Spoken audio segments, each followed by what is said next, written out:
Kedok Habib Lutfi bin Yahya Pekalongan dibongkar oleh wali-wali Allah yang mastur di Nusantara. Wali-wali Allah yang ikhlas, yang tidak mau nampak di permukaan. Karena mereka adalah wali-wali Allah yang benar-benar ikhlas, seperti Uwais Al-Qarni dan seperti wali-wali Allah yang lainnya yang tidak mau nampak di permukaan. Sudah saatnya mereka membongkar kedok siapa sebenarnya Habib Lutfi bin Yahya yang telah mengacak-acak organisasi Jam'iyah Nahdlatul Ulama dan bahkan telah menipu mentah-mentah mayoritas bangsa Indonesia. Karena sebenarnya kedok ini sudah harus dibongkar sejak lama, tetapi memang belum saatnya. Nah, saat inilah saatnya sudah tiba. Sudah saatnya warga NU membongkar kebatilan yang dibungkus topeng thariqah dan tasawuf yang dilakukan oleh Habib Lutfi bin Yahya Pekalongan.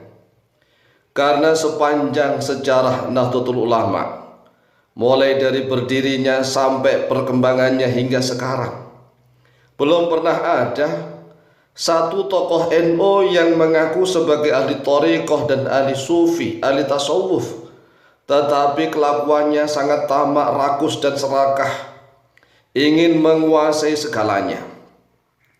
Para kiai NU yang mendalam ilmunya, sangat alim dan faqih, beliau sangat tawadhu.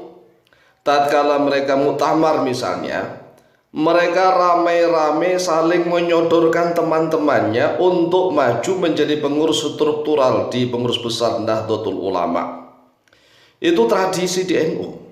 Walaupun toh kiai-kiainya ini sangat alim, alamah, faqih, yang benar-benar beliaunya menguasai ilmu dhahiran wa batinan. Ketika muktamar, beliau itu sering menyodorkan teman-temannya, bukan menyodorkan dirinya sendiri, menyodorkan teman-temannya untuk maju sebagai pengurus di struktural PBNU atau di struktural PWNU atau di struktural PCNU, bahkan sampai ranting. Itu tradisi di NU. Namun tradisi tawadhu di NU tersebut menjadi rusak, hancur setelah munculnya Habib Lutfi bin Yahya Pekalongan memimpin Jatman, Jam'iyah Ahli Thariqah Al-Mu'tabarah An-Nahdiyah. Di dalam Jatman ketika Habib Lutfi bin Yahya menjadi rais amnya, itu hampir menandingi PBNU. Artinya banyak sekali lembaga yang ada di dalam Jatman. Bahkan ada lembaga Bahsul Masail di dalam Jatman. Berbagai macam lembaga dibentuk oleh Jatman.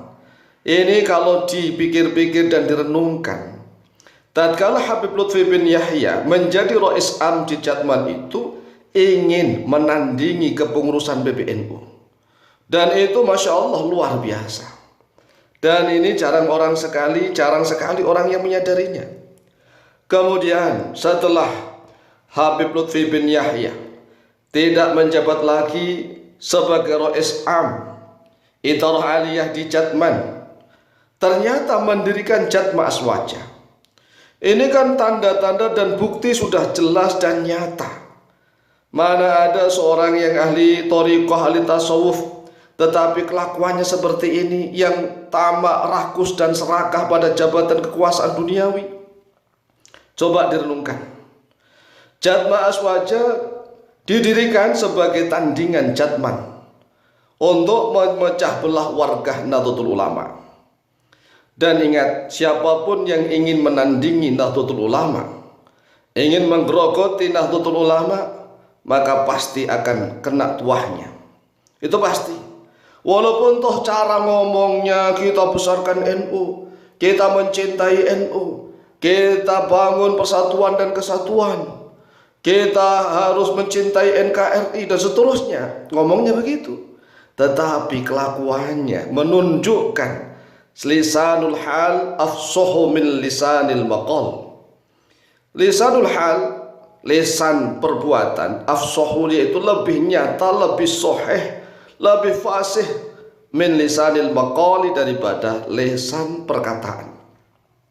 Apa yang ditunjukkan oleh Habib Lutfi bin Yahya di dalam kelakuannya itu telah menunjukkan siapa sebenarnya beliau.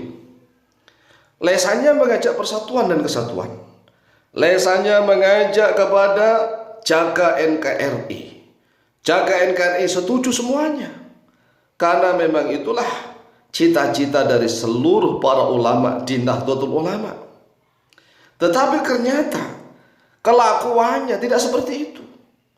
Lesannya mengajak menjaga persatuan, kesatuan, mencintai NKRI. Tetapi hal yang ditunjukkan, kelakuan yang ditunjukkan jelas-jelas memecah belah. Kalau beliaunya mencintai NU, setelah tidak menjadi pengurus Jatman, maka beliau akan menggerakkan seluruh murid-muridnya untuk menguatkan Jatman di dalam Nahdlatul Ulama agar besar di mana-mana. Tetapi kenyataannya tidak begitu. Ini suatu bukti nyata. Kalau beliaunya tidak ikhlas, tidak ridho karena merasa takabur, merasa sombong, merasa lebih baik, merasa lebih hebat dari seluruh rois-rois dan mursid-mursid ahli thariqah yang ada di Indonesia.